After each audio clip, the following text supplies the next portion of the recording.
ስማኝ እንግዲህ በደንብ ስማኝ እሺ። እኛ እንግዲህ እኔ ክላሪፋይ ላድርግልህ እምነቴን ባይዘዌ አንተ እኮ አንተ ትልቁ ላይ እናድርግህና ልክ አብ አንድ አምላክ ተብሎ እንደተጠቀሰ እሱ ሊያሳይህ እሱ ልክ እንዳሳየህ አንተ ደግሞ ኢየሱስ ክርስቶስ አንድ አምላክ ተብሏል እያልክ ነው። ትልቁ ላይ እናድርግህና ቃል ይናገር እስኪ መጽሐፉ ይናገር አሳየን። በቃ ከክርክር እኔ ልገላግላችሁ ላስታርቃችሁ። ክፈት መጽሐፍ ቅዱስ ላይ አንድ አምላክ ተብሎ ኢየሱስ የተገለጸበት። እሺ እኔ እንትኑን ቁጥሩን እንትን ላድርግና አብዱልከሪምን ከእንትን አድርግልኝ። ለምን መሰለህ ችግር የለውም በቃ እኔ ላስታርቃችሁ። አንተ መክፈት አትችልም፣ እኔ ከፍትልሃለሁ። እሺ በቃ አንተ ከፍትልህ። ኢየሱስ ክርስቶስ አንድ አምላክ ነው ተብሎ የተገለጸበትን አሳየኝ። ያውና መጽሐፍ ቅዱስ አወጣ። እሺ አንደኛ ዮሐንስ ምዕራፍ 5 ቁጥር 20 አውጣልኝ። እሺ እዚያ ጋር አንድ አምላክ የሚል ቃል አለ። ልሂድ አላው። እሺ ሰምታችኋል። አብዱልከሪም ምን ትላለህ? እዚያ ቦታ ላይ አንድ አምላክ የሚል አለ? የለም። እስኪ ያሳየን። ሂድን የለም። እኔ ላሳያችሁንም አይዟችሁ ችግር የለውም። በቃ የሁለታቸውን እንመልከት ነው። እኔ እኮ ላስታርቃችሁ ነው። አንተ አንድ አምላክ የሚል ቃል አለ ብለህናል። እዚያ ቦታ ላይ ደግሞ እሱ የለም ብሏል። ስንት ነው ያልከኝ? ያው ስንት ነው ያልከው? አንደኛ ዮሐንስ መልእክት አይደል? 5 ምዕራፍ 5 ቁጥር 20 ያውና እዚህ ጋር አሁን ምን ይላል? ውጭ ሆኖ እኔ ላስታርቃችሁ ስለሆነ ተሻምበብና አንድ አምላክ የሚለውን አሳየን። ችግር የለውም።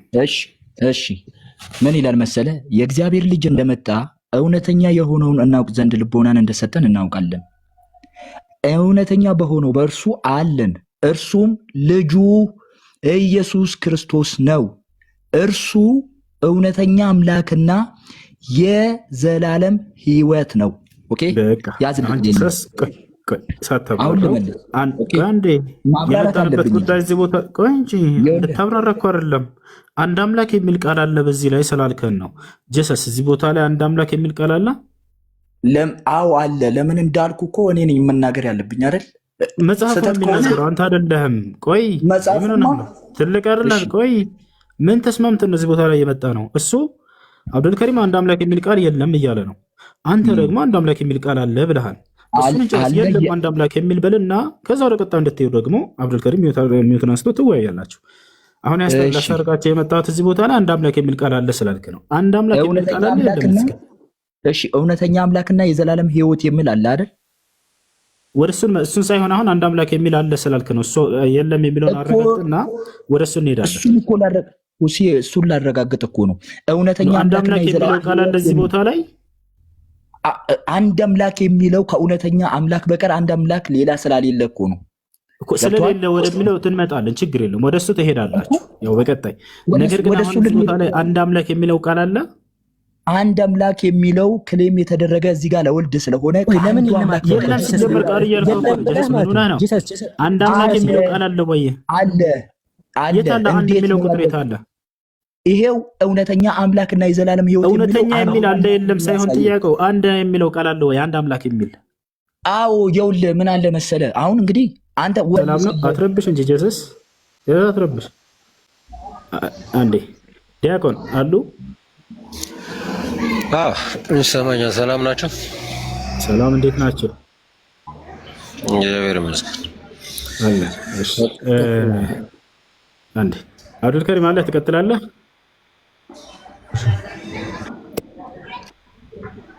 አብዱልከሪም ያውን ርዕስ መቀጠል ትችላለህ። አውሮ ስለ አንድ አምላክ የተባለው መጽሐፍ ቅዱስ ላይ ማን ነው ወደሚለው እንምጣ።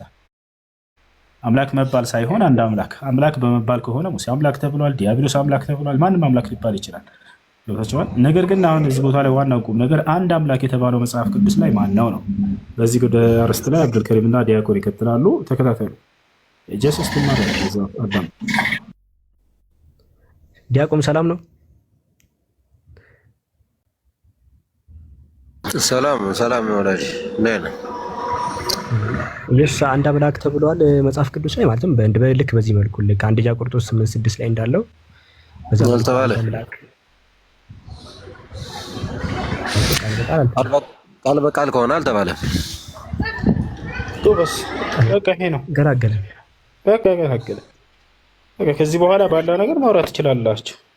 አውቆ ግግም ማለት ግን አያስኬድም። እንደዚህ እምነት ላይ አንድ አምላክ ከተባለ خلاص አንድ አምላክ የተባለውን ማምጣት። አንድ አምላክ የተባለው መጽሐፍ ቅዱስ ላይ አብ ነው አይደለ ዲያቆን? አንድ አምላክ ተብሎ የተገለጸው እርሱ ነው።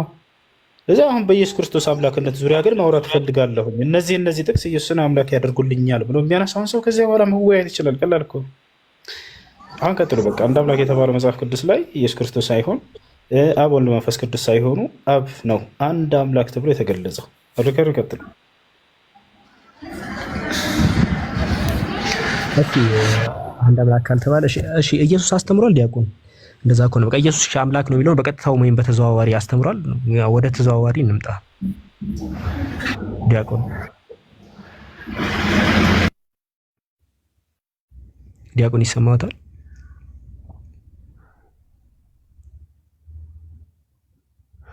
ዲያቆን ሚዩት አድርጓል። ኤቢ ሰላም ነው?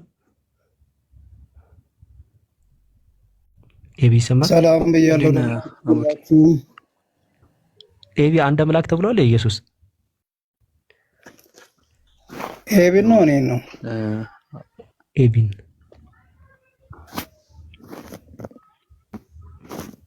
አልተባለም። ኦኬ እንደዛ አልተባለም። ኦኬ ሶሪ ድምጽ ስላለኝ ነው።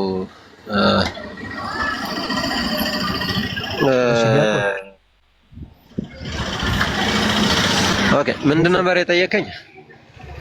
ኢየሱስ አስተምሯል ወይ አምላክ ነኝ ብሎ ያስተማረበታል ወይ? እሺ እንደዛ ከሆነ ኢየሱስስ ወይ በቀጥታ ወይ በተዘዋዋሪ የአምላክ ነኝ ብሎ አስተምሯል ወይ? በቀጥታ ወይም ደግሞ በተዘዋዋሪ ቢሆን ችግር የለውም።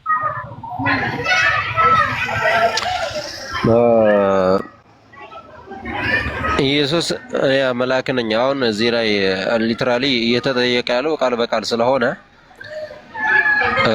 ቃል በቃል ለሚለው ሚል ላይ ከሆነ ትኩረት የተደረገው ኢየሱስ እንደዛም አላለም። የመጣበት ዓላማም የራሱ አምላክነት ለማውራት ሳይሆን የመጣበት ዓላማ የሰው ልጆችን ከአባቱ ጋር ለማስታረቅ ነው። ስለዚህ ስለ ራሱ እኔ አምላክ ነኝ ብሎ ቃል በቃል በቀጥታ አልተናገረም።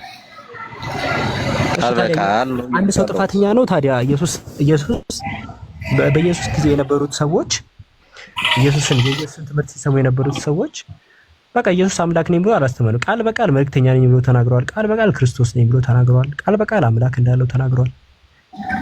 ግን ቃል በቃል ግን አምላክ ነኝ ብሎ ግን አላስተማረም። ስለዚህ አንድ ሰው ሊጠየቅ አይችልም ማለት እኮ ነው። በኢየሱስ ትምህርት መሰረት ማንም ሊጠየቅ አይችልም። ኢየሱስን አምላክ ነኝ ብሎ በአምላክ ነኝ ብሎ ስላላስተማረ ሰው ለምን ማንም ጥፋተኛ አይደለም ማለት እኮ ነው። በኢየሱስ ትምህርት መሰረት ኢየሱስ አምላክ አይደለም ብሎ የሚናገር ሰው ጥፋተኛ ነው። ምክንያቱም ጥፋተኛ ጥፋተኛ ነው።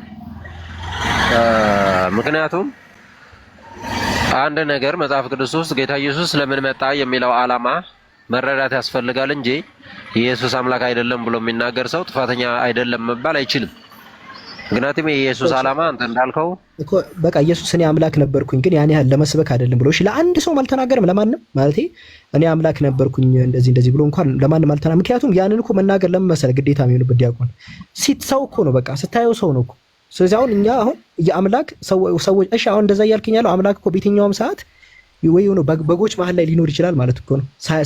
ሳይነግረን ሳያስታውቅ የሆነ ወፎች መሀልም ሊኖር ይችላል ነው እያልከኝ ያለው። ልክ እንደዛ ነው።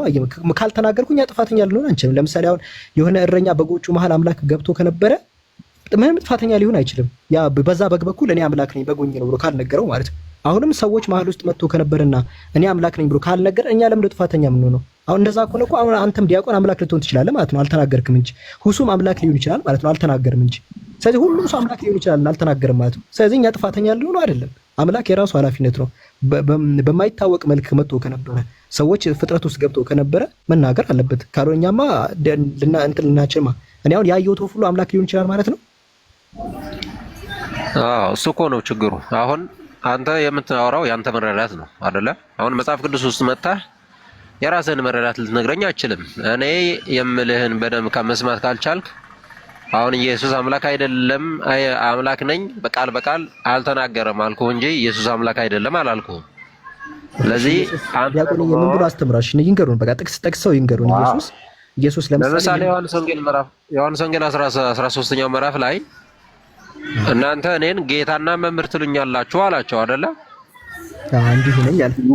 እንዲሁ ነኝና መልካም ትላላችሁ አለ። አንድ ማቴዎስ 21 ላይ ነው። አንድ ብሎ አይቆጥሩ። ቆይ ዲያቆንዬ አንድ ብሎ አይቆጥሩ። ይሄም ግልጽ አይደለም። ዲያቆንዬ ለምን ግልጽ አይደለም ቢሉኝ፣ ለምሳሌ እኔ ጌታና መምህራችሁ ነኝ ካለ እኮ ምንም ያን ያህል ፕሮብሌማቲክ ነገር አይደለም። ለምሳሌ ሰዎች ጌታ ሊባሉ ስለሚችሉ ማለት ነው። ለምሳሌ ዘፍጥረት 45:9 ላይ ዮሴፍ ጌታ ተብሏል። ለምሳሌ አንደኛ ጴጥሮስ ላይ ሳራ አብርሃምን ጌታ ትለዋለች። ስለዚህ እኔ አሁን ኢየሱስ ጌታ የሐዋርያት ጌታ ነው ቢባል እኔ ለምን አምላክነት የሚል ነገር ለምን ጭንቅላቴ ላይ ይመጣል? አሁን በዘፍጥረት ሆነ በዚያ የጠቀስካቸው እነዛ ጌታ የተባሉ ሰዎችና የኢየሱስ ጌትነት ጭራሹንም አይገናኝም፣ በጭራሽ ማለት ነው እኮ። ለምን እንደማይገናኝ ንገሩኛ ዲያቆን። ያውን እርሱ አእምሮ ላይ ኢየሱስ ሊለዩበት ይችላል። እኔ አእምሮ ላይ ደግሞ ኢየሱስ ለምሳሌ ልክ ዮሴፍም ሙሴም ዮሴፍም ኢየሱስ ተመሳሳይ ናቸው። አንተ ተመሳሳይ እንዳልሆነ እኮ እያሳየኸኝ ነው። ተመሳሳይ አይደሉም ብለህ ዮሐንስ ወንጌል 13 ስጠቅስልኝ እነሱም ተብለዋል። ለምሳሌ አሁን እርሱ ምን አሉ? እንትና እኮ ማስተርስ አለው አሉኝ። እሺ ብዬ ሰዎችም እኮ ማስተርስ ይኖራቸዋል ስሎት አይ የእንትና ማስተርስ ይለያል። እንዴት እንደሚለይ ያስረዱን። ሰው ያለው ነገር እየጠቀሱልን ነው። አሁን ኢየሱስ የሚለይ ከሆነ ሰው ያለውን ነገር ያለውን ነገር ይለያል ያሉትን ይጥቀሱልን እንጂ ምንም አሁን ጌታ መባሉ ምንም ይለውጠው ነገር የለም። እንደውም አምላክ ሁላ ተብሎ እንደ ዮሴፍ ይቅርታ ሙሴ። ስለዚህ ምንም አሁን የተለየ ነገር አልነገሩም።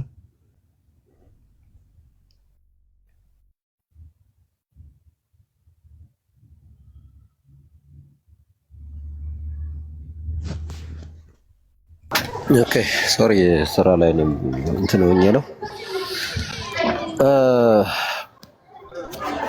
አሁን የክርስቶስ ጌትነት በዮሐንስ ወንጌል ምዕራፍ 1 ጀምረህ ከቁጥር 1 እስከ 3 ያለውን በማንበብ ትመጣለህ። ምክንያቱም የኢየሱስ ጌትነት የተለየበትን ምክንያት እኔ በግልጽ ላስረዳ እችላለሁ።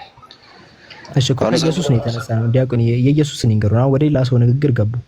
ወደ እነ ዮሐንስ ወደ ምናምን ንግግር ገቡ። መጀመሪያ እኛውን እያወራን ኢየሱስ ያስተማረበት ዲስከሽን እያወራን ዮሐንስ ወንጌል ምዕራፍ 1 ቁጥር 1 ላይ ጀምሬ ነው የምመጣው። እኔ የእምነት መሰረቱ ያለው እዛ ነው። የኢየሱስ ማንነትም ለማወቅ ኢየሱስን አንብቦ ማወቅ አይቻልም ከሌሎች ሰዎች ካላንበብን በስተቀር። ኢየሱስን ተናገሩን ብናነብ ወደ አምላክነት የሚቀይረው ነገር ማግኘት አንችልም ነው እያሉ ያሉት። ኢየሱስ እኮ የመጣበትን ዓላማ ነው የሚፈጽመው እንጂ ስለራሱ ሊያወራ አልመጣም ሲጀመር። ስለዚህ ኢየሱስ በተናገረው ንግግር ላይ ዮሐንስ ወንጌል ምዕራፍ 17 ቁጥር 3 ላይ ብቸኛው እውነተኛው አምላክ እንደላከው ነግሮናል። ዮሐንስ 8:40 ላይ ከአምላክ ሰምቶ የሚናገር ሰው እንደሆነ ነግሮናል። ዮሐንስ 20:17 ላይ ወደኛና ወደሱ አምላክ እንደሄደ ተናግሯል። ግን በጣም በሚገርም ሁኔታ ግን አምላክ ነኝ ብሎ አልተናገረም ነው የሚሉት። ሁሉም ነገር በግልጽ ተናግሮ ይሄኛው ሲቀር ነው የሚሉት። እሺ ጥሩ። አምላክ ይወልዳል አይወለድም? አምላክ ይወልዳል ወይስ አይወልድም? አምላክ የባህሪ ልጅ አለው ብሎ ያስተማረ ነብይ የለም።